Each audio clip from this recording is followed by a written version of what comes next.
అన్ని వర్గాలకు అందించడానికి గౌరవనీయులు డాక్టర్ బాబాసాహెబ్ అంబేద్కర్ లాంటి మహనీయులు రూపొందించిన రాజ్యాంగం ద్వారా 1950 జనవరి 26న మన దేశాన్ని గణతంత్ర దేశంగా ప్రకటించుకున్న విషయం మీ అందరికీ తెలిసిందే. దేశ స్వాతంత్రం కోసం జీవితాలను పణంగా పెట్టిన ఎందరో త్యాగధనులకు జోహార్లు అర్పిస్తూ వారి త్యాగాలను స్మరించుకుంటూ జిల్లా ప్రగతి పదంలో ముందుకు సాగుతుందని వినమ్రంగా తెలుపుతున్నాను. కొత్త రాష్ట్రం కొలువుదీరిన వెంటనే 6 గ్యారంటీలలో భాగంగా మహాలక్ష్మి పథకం కింద బాలికలకు, మహిళలకు మరియు ట్రాన్స్జెండర్లకు ప్రభుత్వం ఉచిత బస్సు సౌకర్యం కల్పించింది.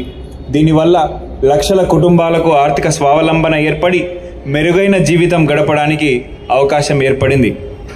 పేదలకు మెరుగైన వైద్య సేవల సదుపాయాల విషయంలో ఏ వ్యక్తి కూడా ప్రాణాలు కోల్పోకూడదని ప్రజల ఆరోగ్య భద్రతకు అత్యంత ప్రాధాన్యత ఇస్తున్న రాష్ట్ర ప్రభుత్వం రాజీవ్ ఆరోగ్యశ్రీ ద్వారా తిరిగి ప్రస్తుత అవసరాలకు తగ్గట్టుగా సేవలను మరింత విస్తృతపరిచే ఉద్దేశంలో 10 లక్షల రూపాయల వరకు ఉచిత వైద్యం పొందేలా కొత్త పథకాన్ని ప్రారంభించడం జరిగింది.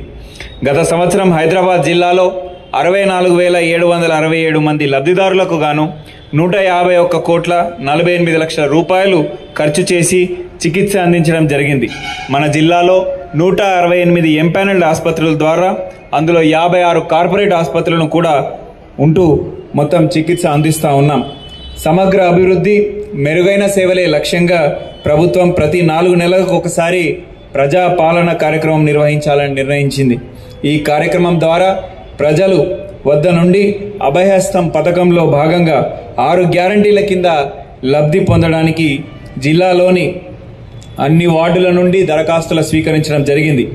గత సంవత్సరం 28 డిసెంబర్ 2023 నుండి 6 జనవరి 2024 వరకు ప్రజాపాలన కార్యక్రమంలో మహాలక్ష్మి, రైతు భరోసా, గృహజ్యోతి, ఇందిరమ్మ ఇండ్లు, యువ వికాసం, చేయూత పథకంల కింద ప్రజల వద్ద నుండి 13,66,000 దరఖాస్తులు స్వీకరించి కంప్యూటరీకరణ చేసి పథకాల వారీగా వివరాలని ప్రభుత్వానికి అందించడం జరిగింది. హైదరాబాద్ జిల్లాలో మొత్తంగా 2,73,800 ఆసరా పెన్షన్లు అందజేయడం జరుగుతున్నది.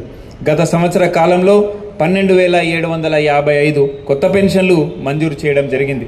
జిల్లాలో గత సంవత్సరంలో ఎస్సీ ఎస్టీలలో అన్యాయాలకు గురైన మరియు అత్యాచార బాధితులకు మొత్తం 164 కేసులకు గాను 1,71,00,000 నష్టపరిహారం ఇవ్వడం జరిగింది.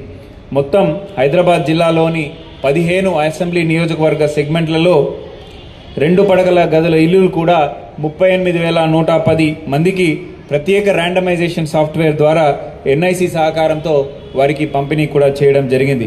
మరియు జీవో 58, 59 కింద కూడా 213 పట్టాలను అందజేయడం జరిగినది. వైద్య శాఖ విషయానికి వస్తే హైదరాబాద్ మహానగరంలో వైద్య ఆరోగ్య శాఖ ఆధ్వర్యంలో 177% ప్రసవాలు ప్రభుత్వ ఆసుపత్రుల్లోనే జరుగుతున్నందుకు సంతోషంగా ఉంది. జిల్లాలో పుట్టిన ప్రతి పిల్లవాళ్ళకి వ్యాధి నిరోధక టీకాలు కూడా ఇవ్వడం జరుగుతూ ఉన్నది. మహిళా, శిశు, వికలాంగుల మరియు వయోవృద్ధుల సంక్షేమ శాఖ విషయంలో జిల్లాలోని 970 అంగన్వాడీ కేంద్రాల ద్వారా పిల్లలకు, తల్లులకు ఆరోగ్యం మరియు ఆహార సేవలను అందిస్తూ పోషకాహార స్థాయిలను పెంచడం జరుగుతున్నది. నిరాశ్రయులైనటువంటి మహిళలకు వైద్య సేవలు, న్యాయ సహాయం, తాత్కాలిక వసతి, కౌన్సిలింగ్, పోలీసు సహాయ సేవలను అందించడానికి సఖీ కేంద్రాలు కూడా ఏర్పాటు చేయడం జరిగింది. అదేవిధంగా తక్షణ సహాయం కోసం మహిళలకు 181 టోల్ ఫ్రీ నంబర్ ద్వారా, చిన్నపిల్లలకి అదేవిధంగా 1098 ద్వారా సేవలను అందిస్తూ ఉన్నాం.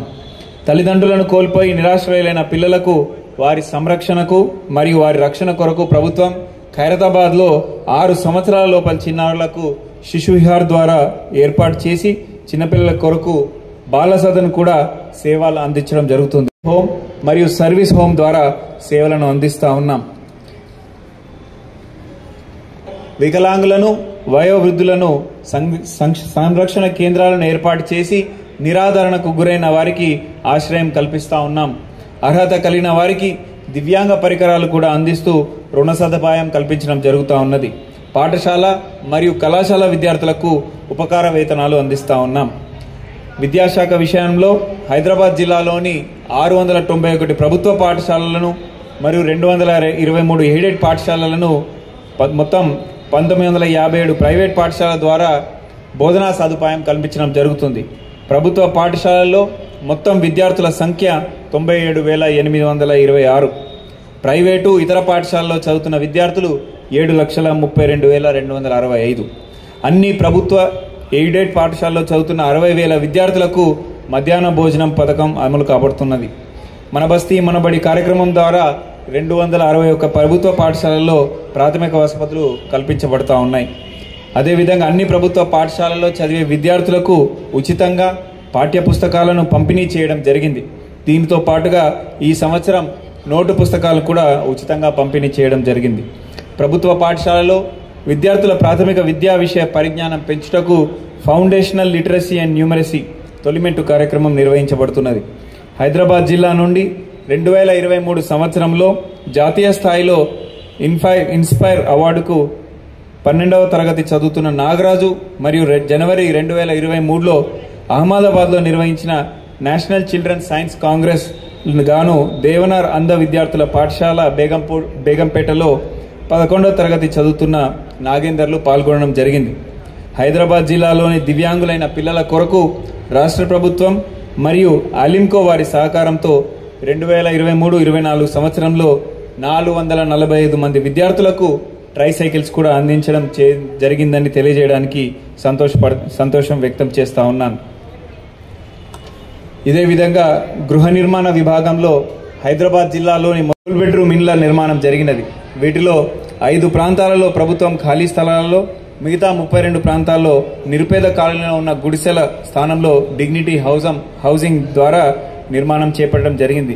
ఇందులో భాగంగా 9,403 ఇండ్లు మంజూరు అయినాయి. అందులో 6,029 ఇండ్ల నిర్మాణం పూర్తి అయి ఇప్పటి వరకు 4,574 అర్హులైన లబ్ధిదారులకు ఇండ్లను అందించడం జరిగింది.